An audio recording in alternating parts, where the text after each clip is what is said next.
আজকের দিনেও মার্কেটে যেরকম সেট আপ থাকে সেই সেট আপ ওয়াইজ ট্রেড নেওয়া হয় অ্যান্ড তাতে দেখতে পাচ্ছ যে কল অপশান নিফটিতে ট্রেড করা হয়েছিল অ্যান্ড কল অপশানের প্রফিটটাও তোমাদের সামনে দেখা যাচ্ছে। প্রত্যেক দিন এক কথা বলি যে স্ট্র্যাটেজি ইজ এভরিথিং, রাইট? তো সেট আপ সেখানে কী ছিল সেটা একদম ছোট্ট কথায় বলে দেবো, উইকেন্ড, রাইট?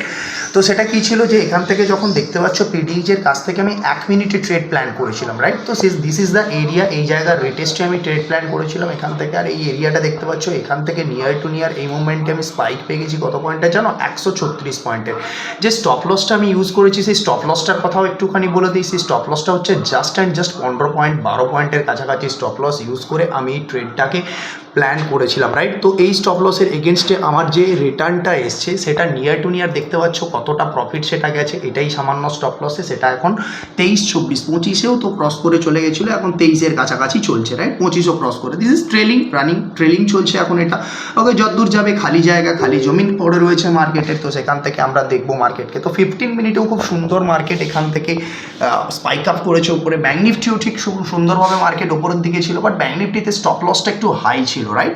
তো সেই কারণে ব্যাঙ্ক নিফটিতে ট্রেডটা আমরা নিতে পারিনি। অ্যান্ড বাট নিফটিতে 1 মিনিটে খুব সুন্দর একখানা স্ট্রাকচার তৈরি করে খুব সুন্দর ওখান থেকে ব্রেক করার চেষ্টা করে, তার কারণে নিফটিটা অনেক বেটার সেট আপ ছিল, অনেক বেটার অ্যাকুরেসির সাথে সেটা ট্রেডটাকে পাওয়া যায়, রাইট?